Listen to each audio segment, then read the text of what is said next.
दोस्तों कैसे हैं आप सभी। उम्मीदें करते हैं कि आप सभी स्वस्थ होंगे, अच्छे होंगे। और आज के इस सेशंस में हम आपसे बातें करेंगे कि अगर दो संख्या का योगफल 27 है और उसका प्रोडक्ट जो है 182 182 है तो आपको बताना है कि संख्या कितना होगा। ऐसे क्वेश्चंस आपको 10th में बार बार पूछा जाता है। तो आइए इस टाइप के क्वेश्चंस को हम कैसे करते हैं। कह रहा है कि दो संख्या का योगफल 27 है तो अब करना पड़ेगा कि माना एक कोई संख्या और दूसरी कोई संख्या मानना पड़ेगा यहाँ पे।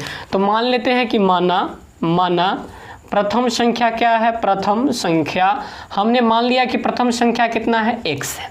तो दूसरी संख्या कितना हो जाएगा, तो प्रथम संख्या अगर x है और दोनों का योगफल 27 है तो दूसरी संख्या जेन्युइन है कि 27 माइनस x हो जाएगा। अब तो इसीलिए कहते हैं कि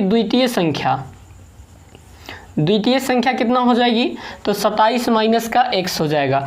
देखिएगा अगर मैं पहली दो संख्या का योगफल 27 है, अगर पहली संख्या 5 है तो दूसरी संख्या कैसे पता करेंगे, तो 27 में से 5 को घटाओगे यानी पहली संख्या को घटाओगे। उसी प्रकार से आपको ये पहली संख्या x है तो 27 में से x को घटाओगे। बाय द क्वेश्चंस क्या कह रहा है कि तथा उनका प्रोडक्ट जो है 182, उनका मल्टीप्लाई जो है 182 है। तो प्रश्न से जो कह रहा है वो क्या कह रहा है कि प्रश्न से उनका जो गुणनफल है 182 है। गुणनफल क्या है, गुणनफल 182 है। तो दो संख्या इसका और इसका प्रोडक्ट है तो x इंटू 27 माइनस का x और ये हो जाएगा आपको 182, ये माइनस। अब आप इसे मल्टीप्लाई करें, x को 27 से मल्टीप्लाई करोगे तो कितना हो जाएगा 27x, माइनस x को x से करोगे तो कितना x² बराबर 182। अब भाई साहब क्या करो, इस सारी प्रोडक्ट को आप उधर ले चलो या इस प्रोडक्ट को इधर लेके आते हैं। तो यार ये 27x माइनस का x² माइनस 182 बराबर का कितना 0। अब बताओ x² निगेटिव है, इसको पॉजिटिव बनाएंगे कैसे, तो माइनस कॉमन करोगे तो x² हो जाएगा, ये प्लस 27 माइनस में 27 चला जाएगा, ये माइनस का 182 प्लस का 182 हो जाएगा और भाई साहब ये 0 हो जाएगा। अब आपको पता होगा फैक्टराइजेशन मेथड क्या होता है, फैक्टर कैसे किया जाता है इन इक्वेशंस का। तो फैक्टर करने के लिए भाई साहब क्या करना पड़ता है, x² का जो कोफिशिएंट होता है उसे अचर पद को मल्टीप्लाई, तो x² का कोफिशिएंट 1 को 182 से मल्टीप्लाई 182 और 182 को ऐसे दो भागों में बांटना है कि उसका जोड़ 27 होना चाहिए और प्रोडक्ट कितना होना चाहिए 182 होना चाहिए। तो भाई साहब अगर इसको हम तोड़ते हैं 13 और 14 के मल्टीप्लाई में, ऐसे हमको प्रोडक्ट याद था इसलिए मैंने डायरेक्ट किया, आप इसे कर भी सकते हैं। तो 13 को 14 से मल्टीप्लाई करो कितना होगा 14 13 चौके 52, दो हाथ में 5, 13 5 18 182।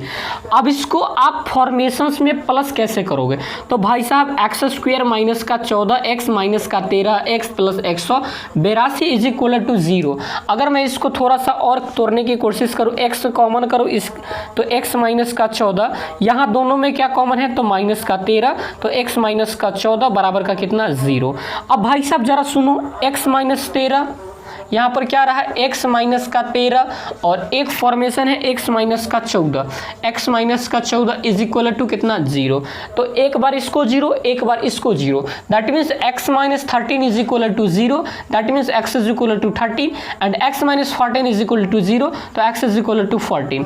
तो एक x का मान 13 आया और एक x का मान 14 आया। मतलब अगर प्रथम संख्या हम 13 लेते हैं तो द्वितीय संख्या कितना आ जाएगा 14। अगर प्रथम संख्या हम लोग 14 लेते हैं तो द्वितीय संख्या कितना आ जाएगी 13 आ जाएगी। तो भाई साहब इस हिसाब से x का प्रथम मान कितना आ गया, इतना आ गया, तो द्वितीय मान कितना हो जाएगा 14, द्वितीय कितना हो जाएगी 14 और यहाँ पे द्वितीय कितना हो जाएगी 13, यानी यहाँ पे 13 और यहाँ पे 14 हो जाएगा। तो उम्मीदें करते हैं दोस्त आपको समझ में आया होगा और अगर समझ में आ गया तो चैनल को लाइक कीजिएगा, शेयर कीजिएगा और सब्सक्राइब कीजिएगा।